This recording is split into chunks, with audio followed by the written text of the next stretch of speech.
what is it? Newsmax. Could have did Newsmax.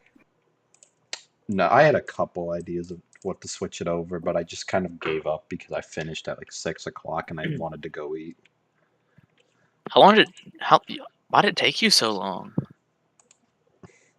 Mix of different things. Getting all the face steel set. I had to screw with the existing slides to get like the Senate and House thing at the bottom. Max. All right, Rigging so the press the link in No, I here had a once couple. once you have it all copied over. That's what I'm sending now. I just I'll send it to my party. How long did? Make sure it's not showing. all right, links up. All right, so that means we are live. That also means I cannot do anything on my main monitor, or else it'll show my desktop. Which I don't even think there's anything. You posted the link. Oh, there's such a delay. I forgot there's such a delay. Yeah, that's how streams work. Hello. Should I ping announcement? I'm gonna do a pinging announcements. Jason, if you want to provide color commentary as they go along, feel free. I may occasionally make a couple comments. I think it would be pretty entertaining. Okay. Is all the audio working on the stream? Because I can't check for myself because it echoes real bad on my end. Can we not see the stream from inside Discord? Oh, wait. We know everyone who joins are going to be able to hear us. It works perfectly. Yeah. I'm pinging the whole party right now. All right.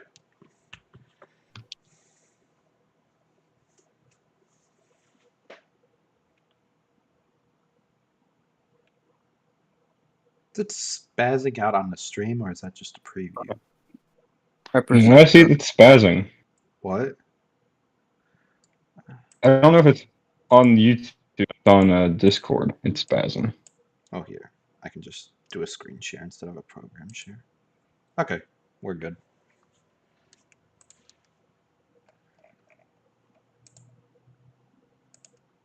Oh, so you put the exit polls on here? No, these are. If you want to kick it off, you can do it too. All right. Hey, Gun, somebody just sent me saying Southern voices. Good. I take offense. All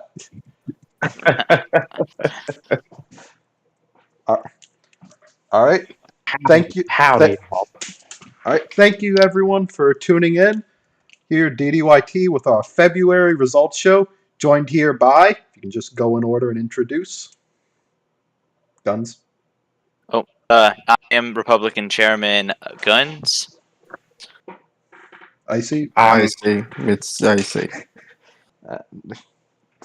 I'm Democratic Party Chair Cribba. All right. And I'm on the HEC team also, Jason. All right, and here with the February results, let's begin. And first, we just have the final polls. Here, first for the Senate, do we have anything anyone wants to say before we get going with then the House polls and then the results? Okay. The polls look really good. I think it shows the Republican strength across the nation. We put in hard effort, and I think it's paying off. I think it'll be an interesting night. All right, and then here's the final polls for the House. All races within margin of error and can go either way. And with that, let's get to the results. First, from the state of Atlantic for the House of Representatives, we have Whip beating Pac-Man 54-45. Any thoughts from our party chairs? Such a beautiful race. We didn't have any doubt in this race that Whip would come out on top. He just had a beautiful debate, and his campaign was strong. I think this is a complete upset for the Republicans. We did not expect this at all. It's going to be an interesting night, that's for sure. It turns out television ads are good. All right, next.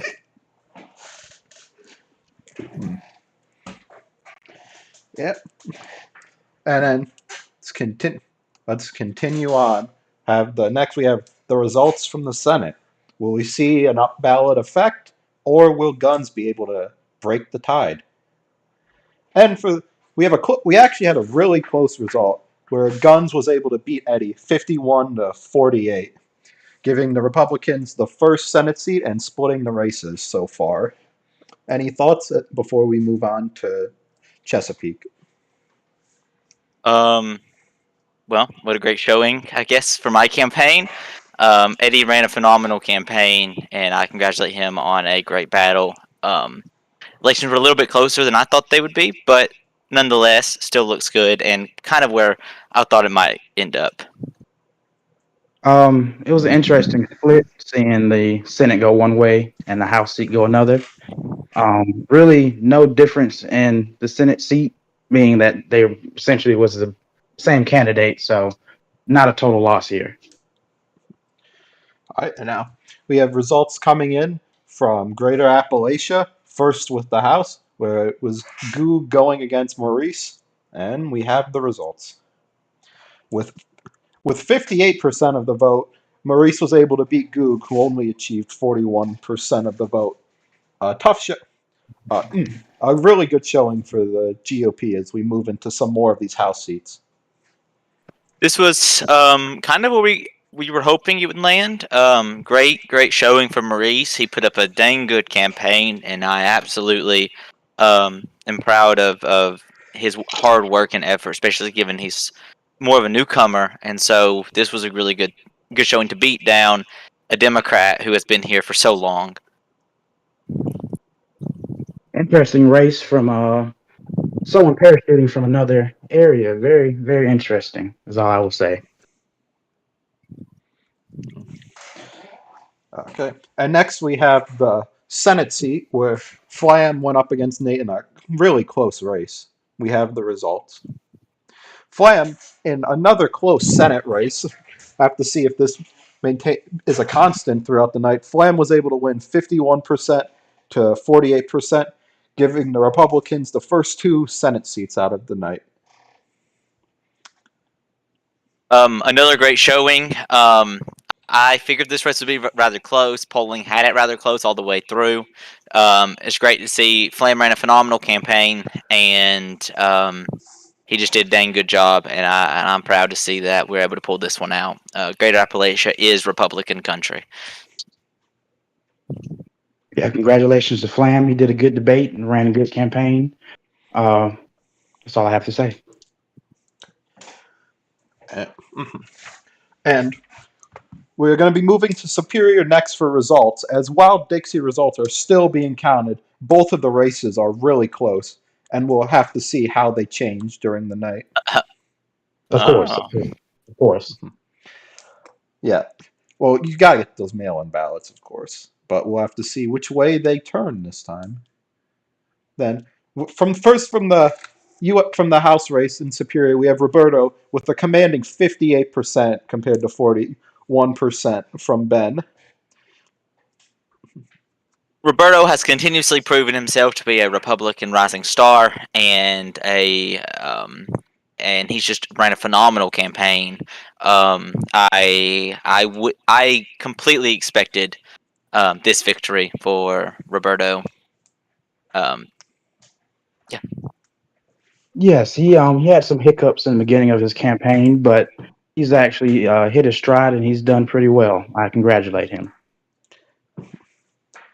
Next in a very important race for no reason whatsoever, deserves much emphasis, of course, have the Senate race between DUIT and Nimitz. See the result. And we're have with one of the with the largest with the largest margin of victory so far, DUIT with 59% of the vote against Nimitz's 40% of the vote. Truly a commanding victory. Great job, DDYT. You ran a good campaign, did a good debate, so good job to you. No comment. I would like to make note. It seems like the former Civics are suffering a little bit here for anyone playing the long game. Okay, and then as we move into Dixie, we're currently sitting at the GOP with all three Senate races so far, while the House remains a more even 2-1. I have to see how that goes out with the remaining seats and, of course, the national list later on. And so now, move on to the Dixie House seat, where we have Cry coming out ahead of Whitey, 55 to 44%. There was absolutely no doubt that Cry was going to win this race. I have no further comment. Whitey had an uphill battle throughout his entire campaign, and I think he did a phenomenal job trying to get himself off the ground. We saw struggling occurring, and we recognized that this was likely the outcome. But Whitey put up a dang good fight, and we're proud of everything he tried to accomplish in this campaign, in this race. And next we have the Dixie Senate results between Scribba and Seldom, race that seemed to only get closer as the campaigning went on. But before we get to those results, today's results are brought to you by the Knights of Columbus. Search for Knights of Columbus on Google to find a fish fry in your area during this Lenten season. And now to the results. And we see that Scribba managed to get a victory over Seldom, 52% to 47%. Even well before the final days of campaigning saw mountains of ads and all going in. We saw both put in a lot of effort to get their names known, seeing, in fact, more going on in this race than the rest of the country combined almost. We have any thoughts from our party leaders? Yes, Xavier Kuwat really put himself out there in Dixie, and he really, he stumped a lot. He did a lot of rallies, TV ads, social media. He put himself out there for the people of Dixie to see that he was the candidate of choice, and he proved that in debate. Seldom had an uphill battle the entire campaign. She started fairly low, so the fact that she managed to pull out roughly 49% of the vote, it was 48% of the vote was a really 48. really good showing for her. As it by all margins in the beginning, it was going to be a complete blowout victory, but it wasn't. So good on Seldom for putting up a fight. But like I said, Dixie was one of the places that the Republicans recognized we were struggling. But despite that, I believe we're gonna have a great showing in Fremont moving forward. This does show how important activity is between the candidates and outreach to the voters. If you do a really good job with outreach, you can convince a lot of voters who typically would vote the other direction to vote for you. So it is always encouraged to make sure that you're encouraging your voters to not vote for the opposition.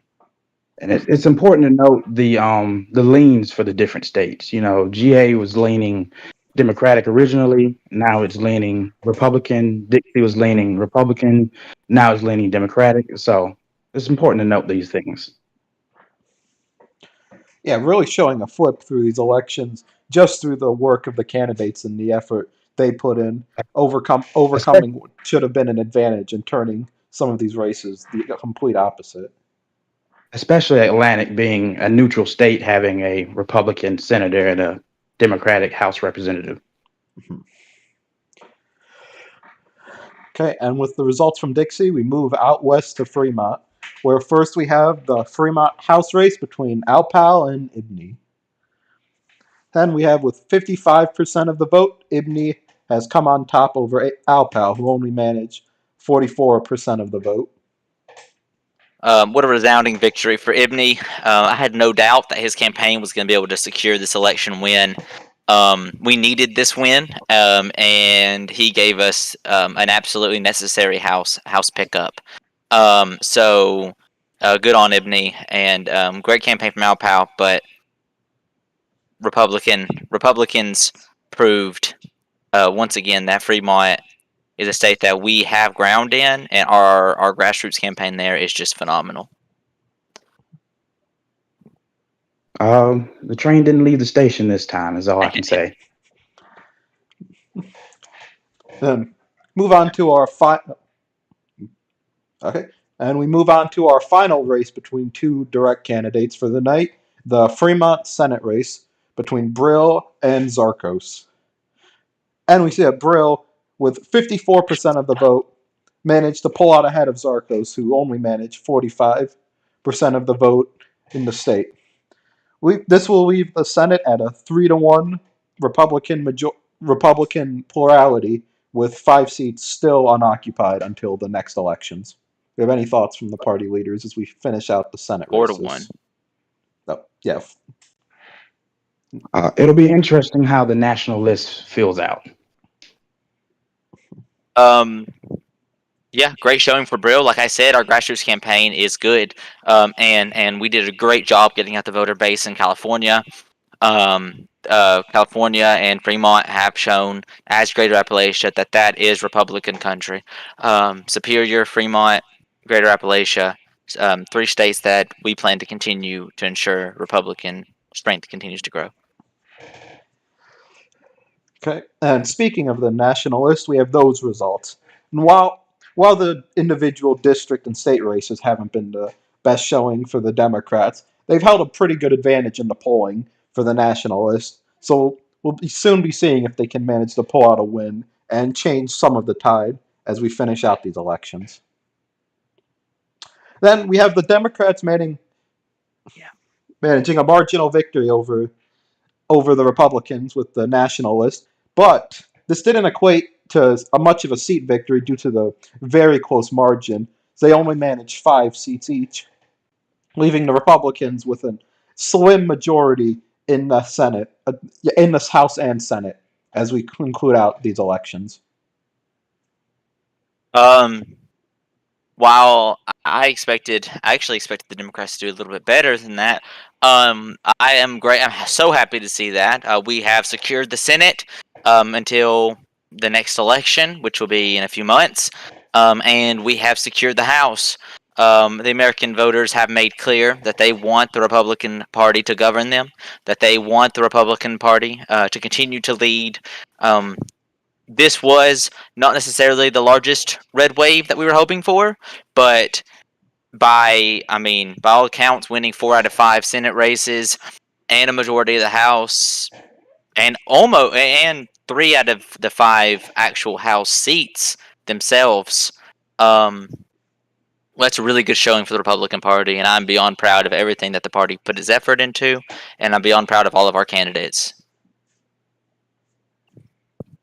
I think the national list shows the true American voice, showing that if given the choice on a popular vote, they would go Democratic. But nonetheless, this is our political system, and the winds blew where they blew, and we will have to see how the presidential race goes forward in the next few months. And we have our final tallies for the night with all the races tabulated. You put House over Senate. Funding was short Ignore this that. year. Quality control was axed last week. If anyone's looking for proof the elections were rigged, this is your proof right here, people. Yes, the Catholics are in control. The Knights of Columbus put a check under my door yesterday. Digging a tunnel to Rome. Yep. It's a great night for the Republican Party. Any final thoughts from our party leaders as we move on to the opening of the Senate and the House and the soon presidential and later midterm elections going forward? Any last thoughts? And after they give their thoughts, I'll do my little ending spiel. Mm-hmm. I think it's going to be a great legislative session. Republicans can prove that we not only can win elections, but we can govern. We will establish our Speaker of the House. We will establish our Senate Majority Leader, and we will get to governing immediately. I absolutely believe that you will not see a stalemated Congress. We will work hard, and we will achieve our goals and plans. The Democrats will still release our congressional agenda, and we hope the Republicans still see that despite whatever the results have let out, that there's still half of the country that still voted for us, and that they should shut out half the nation. I will say it's so very sad to see, and so very uncommon to see, that because of fluky math, that the Republican Party would beat out the Democrats despite losing the popular vote. This has never happened before, ever, ever, ever. Could never happen to me. But seriously, all right. So why these? I'm just gonna do a little rundown of things I noticed during campaigning. So one, the big mistake that the GOP made initially was the GOP focused too heavily on press campaigns in individual states, which were subject to a curve down. And in general, they were just weaker for your national list. You, in moderation, they're very good, but you were a bit excessive with that, and that reflected in some places like Atlantic, and especially Fremont. Even though that didn't end up working. Other things, spoiler: television ads are good. They're powerful medium. John he told you that, so take that for what it is. Further, we have some other, we'll have announcements regarding presidential coming soon. The legislature should open within the next 2 days. But overall, good performance. There were some silly mistakes. The Greater Appalachia Senate race was interesting to say the least. The campaigning, but overall, very pleased with how this went. Very pleased, and that we'll have a good term, and we'll have a good presidential race. Yep. It all comes down to the White House. All right, we can sign off now. All right. Thank you, everyone, from tuning in, and we'll see you next time. Have a good night.